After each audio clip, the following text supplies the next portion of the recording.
Welcome in to another new NACE International podcast. My name is Ben Dubose, and I'm a staff writer with Coatings Pro Magazine and with Materials Performance Magazine. Today, as we continue our Coatings Pro interview series, we're joined by Jack Fearing, Managing Partner of Fearing International Group. Jack now has more than 30 years of experience in occupational safety and health compliance. Jack, good afternoon. How are you? Thanks, Ben, and I'm doing fine. It's certainly a pleasure to be here with you today. Yeah, I'm glad to have you on. For anyone who's not aware, we've had Jack as a contributor to Coatings Pro in the past. We rely on his knowledge of safety and health compliance as it pertains to coatings contractors, and really that's what we're going to be talking about today. But before we get into specific coatings issues, tell our audience a little more about yourself, Jack, as well as Fearing International Group. What's your background and expertise as it pertains to the regulation side of the coatings industry? Thanks, Ben. To begin with, as you mentioned, I've been doing this for over 30 years, and when I say that, it makes me feel old. But I try to shrug that off. I've actually began my career in safety while I was in the military as an aviation safety officer in an Army aviation unit.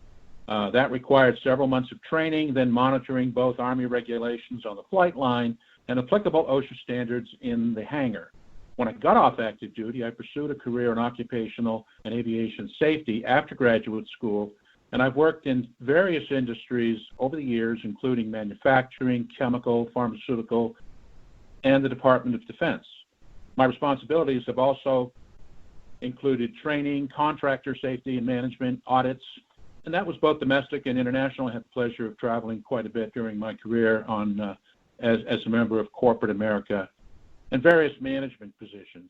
Prior to starting Fearing International Group in 2013, I was a director of safety for a defense contractor providing direct employee support for LOGCAP 4 in the Middle East to the military, and we had over 15,000 employees, including over 200 safe professionals. Our core support for the military during that period primarily in Afghanistan was construction management of various things. The infrastructure, as you can imagine, had been pretty well destroyed, that is, that which existed to begin with, and then aviation maintenance. We provided not only aviation maintenance for the military, but also some of the countries that, the host countries that we operated in. BIG is a veteran-owned small business located in New Jersey, and we provide management, consulting, training, specifically OSHA 10 and 30 courses, and inspection services to a variety of clients in the tri-state area primarily, but we do have national clients and a couple of multinationals as well. This includes, as I mentioned, OSHA 10 and 30 training and management systems, affectionately known now as ISO 45001.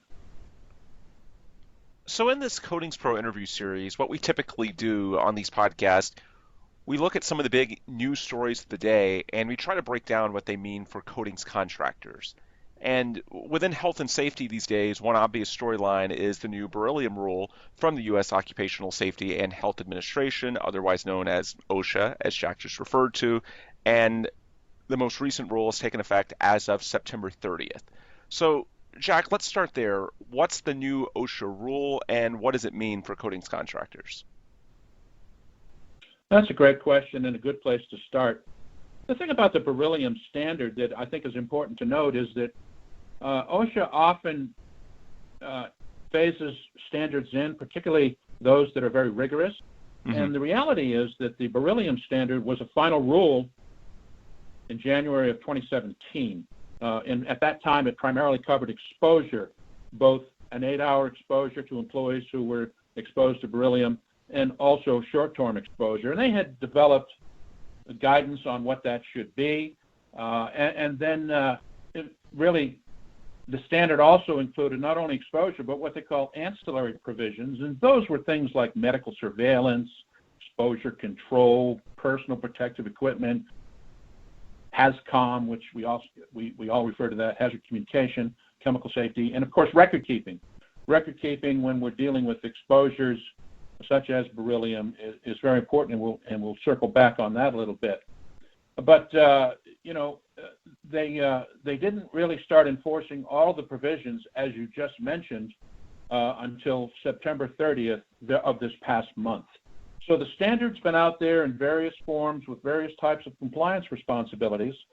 And in the meantime, now that it's being enforced, OSHA is going to use what's called good faith of the employees over the first 45 days, and again, not unusual, where they will monitor what they're doing. They'll collect samples of employees who are exposed and so forth. And what they've also done, because of the potential severity of excessive exposure to beryllium, is they've listed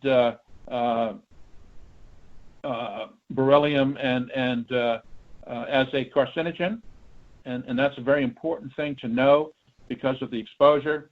And what we've learned and what we know is that it does cause, or certainly can cause, what we call chronic beryllium disease, which is lung cancer. And as a result of that, there's a lot of rigor in terms of what employers who use beryllium should be aware of. First of all, when we talk about what is beryllium, it's a very strong metal. It's used in a variety of industries, and it's often used, particularly in the construction industry, in the coatings industry, for operations that require a great deal of heat, such as welding, slag, and generating slag, and so forth. There's a lot of provisions to the standard, as I mentioned, in terms of the ancillary provisions that are cited in the standard. And the main thing is that it is the whole program that OSHA's developed has been designed to protect employees. And in the scheme of compliance, beryllium is probably a pretty small population compared to, say, hazard communication, personal protective equipment, and many other lockout, tagout, material handling. OSHA estimates there's probably only or less than 100,000 employees in that, that work segment or community, if you will. So employers are very much encouraged and required, obviously, to provide a great deal of exposure activities or exposure limiting activities when using beryllium.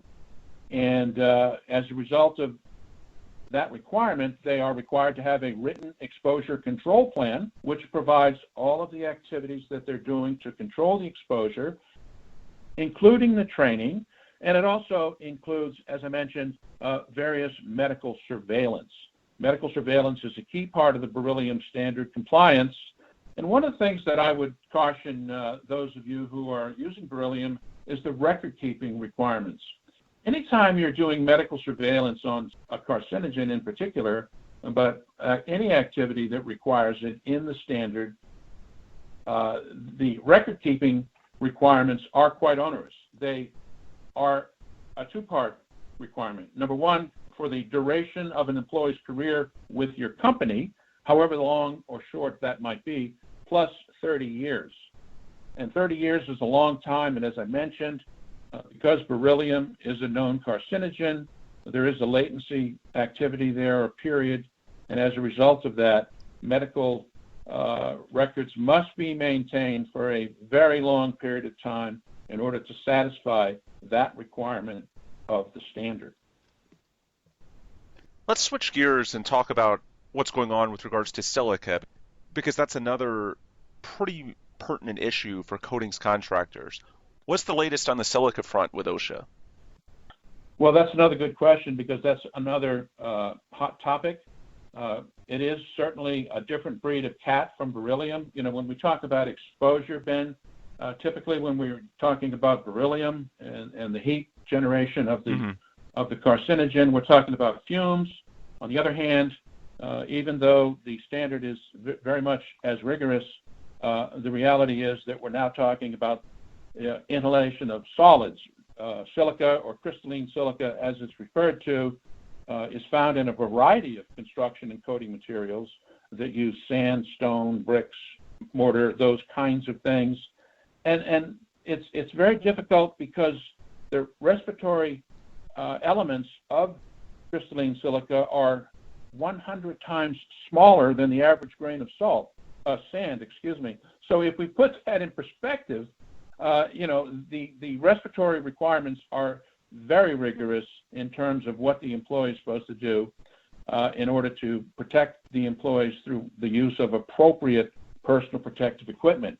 And there are a variety of different tasks that are cited in the crystalline silica standard, everything from stationary masonry saws, grinders, dowel drilling through concrete, vehicle-mounted drilling rigs, small drivable milling machines, a variety of different equipment that's used throughout the coatings and construction industry. And all of those things can generate possible exposure. And once again, crystalline silica, is in fact a carcinogen.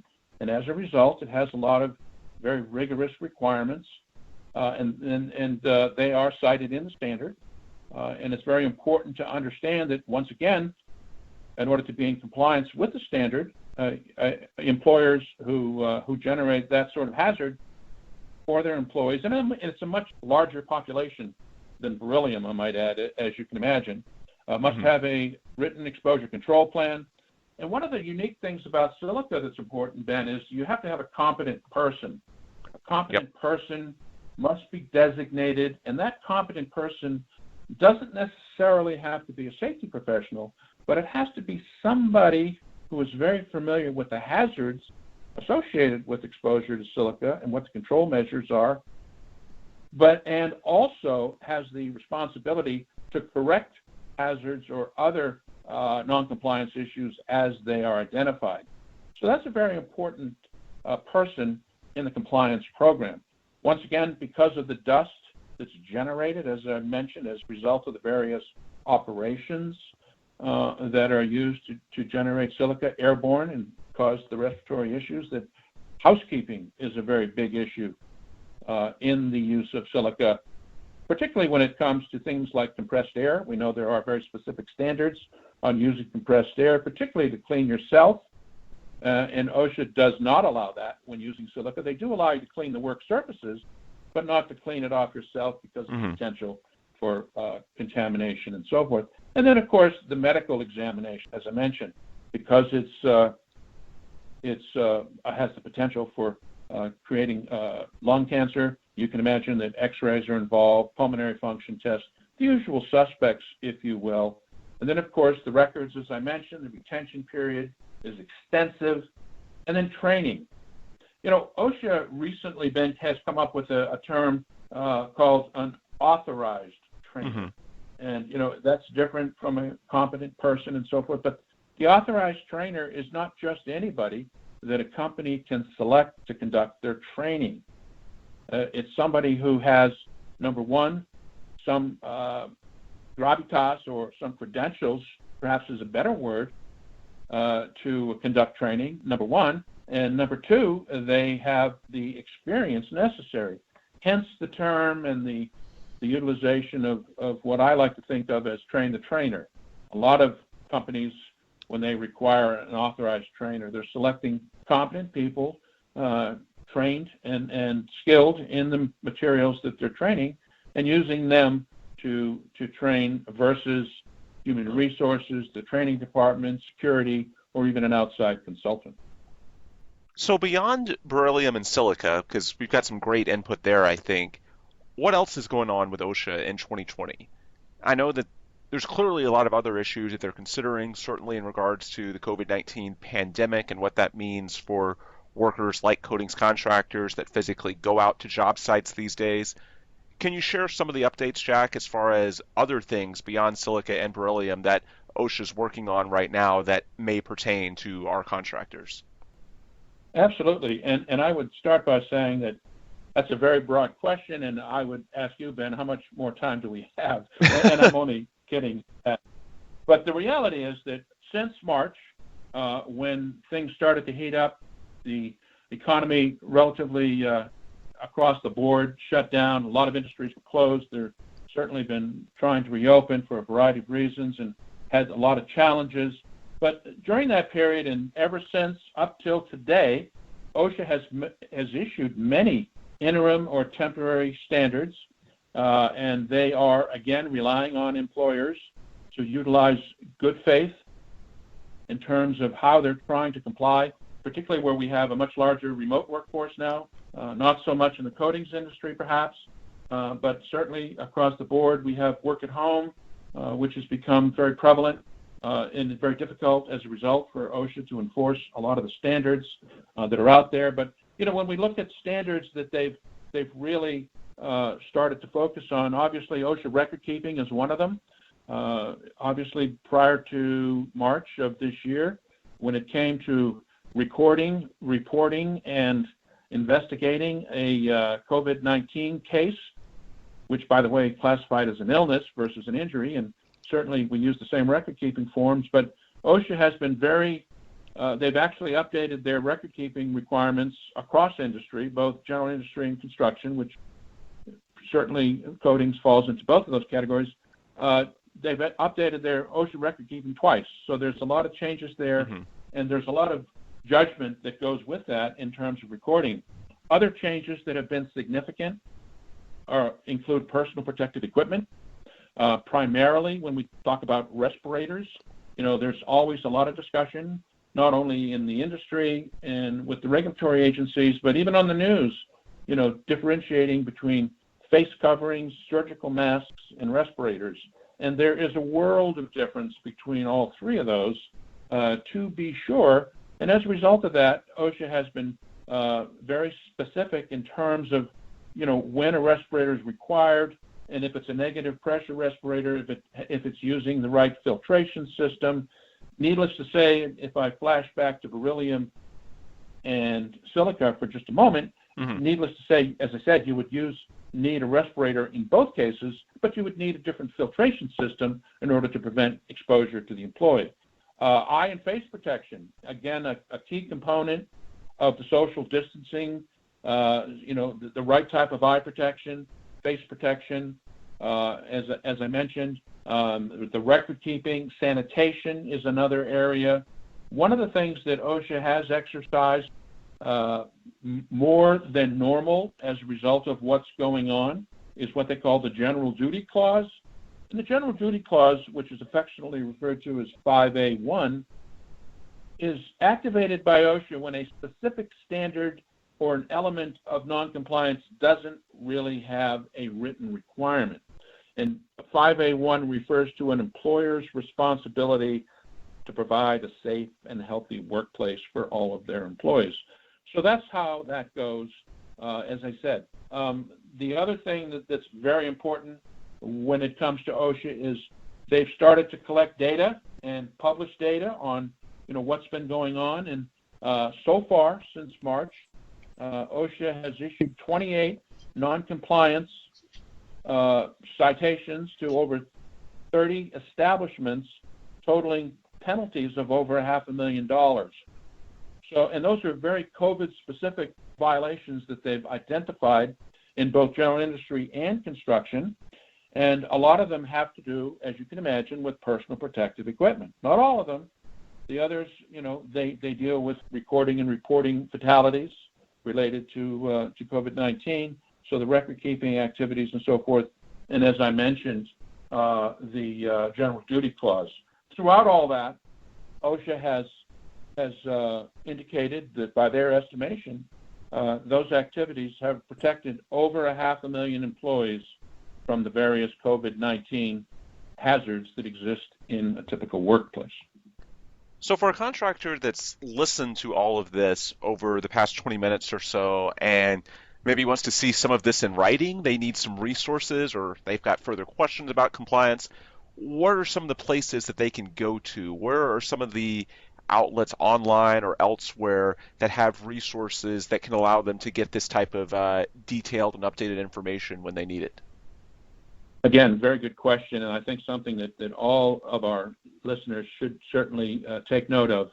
I would start by saying the OSHA website. It's amazing how valuable the information is there. And I know a lot of people have a perspective of OSHA that may not be favorable, but the reality is that they provide a tremendous amount of useful information, easy to get on the website.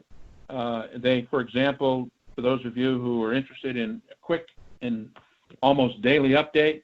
They have a text that comes out called Quick Takes, and Quick Takes comes out every day, and it's got a variety of different compliance activities that are taking place.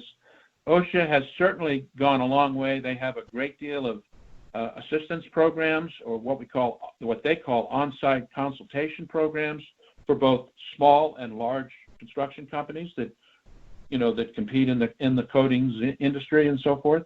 You may have heard of SHARP, which is the Safety and Health Achievement Program. They have an alliance program with trade associations, unions. They have partnerships with various major unions such as the IBEW, the Electric Transmission and Distribution Construction Contractors, and certainly there are others, particularly for large companies. They have the OSHA Challenge program, and they have the gold standard, which is the VPP program. So OSHA has a tremendous amount of activities. And by the way, the two topics that we've highlighted today, beryllium and crystalline silica, they also have dedicated links on their webpage for both of those with a tremendous amount of information. Beyond OSHA, as I mentioned, depending on the size of your company and the resources available to you, you have your corporate safety or whoever your general contractor is. They may have a safety program or a professional that can certainly help you. Obviously, in addition to corporate safety or that functional responsibility, whatever you call it, you have legal advice and also human resources in terms of how you're managing your program, employees, what type of orientation, training, and so forth they need to protect themselves from the two principal issues we've discussed and many others as they relate to COVID. And then finally, of course, there's the third-party consulting folks who specialize in these kinds of things and are typically available and on short notice to assist you and so forth. But again, the principal area that you want to rely on is the current updated information that is always available on the OSHA website, and that's certainly easy to get to, OSHA.gov, www.osha.gov, and there's a whole world of information that will help us not only with the two principal items that we've discussed, but all the other items, particularly COVID-19 as well. Yep. Good stuff, Jack. Before we sign off, for anyone who has follow-up questions for you specifically, or maybe wants to learn more about Fearing International Group, what's the best way that they can reach out to you or access some of Fearing's information? Thanks, Ben. There are several ways to reach me. Obviously, my office phone is 908-303-8359. Once again, that's 908-303-8359. We're located in Western New Jersey, and we are available generally on short notice to assist our clients in any way we can, and certainly have a great deal of experience in working with OSHA, both in a union, non-union environment, and we understand the kinds of things they're up to. I do have a website as well, at www.fearing, not underscore, but international.com. And of course, my email is jack@fearing-international.com. And again, if we can be of any assistance, even guidance, not necessarily on site, but guidance to help you better understand your program and your responsibilities based on the type of exposure that you may have at your workplace. Sounds great. I'm sure our listeners will definitely appreciate that. Folks, that's where we will wrap up today's podcast. For Jack Fearing, I'm Ben Dubose, and if you want more insight from us before our next podcast, which will be coming out next week, I strongly encourage you to check out NACE.org and also coatingspromag.com. Also, if you have not already, please subscribe to the podcast and leave us a 5-star review if you can. That's how we can keep these Coatings Pro interview series podcasts coming out every week as successfully as we've been doing over these past few months. As always, thanks for listening, and please come back soon for another episode right here at NACE International.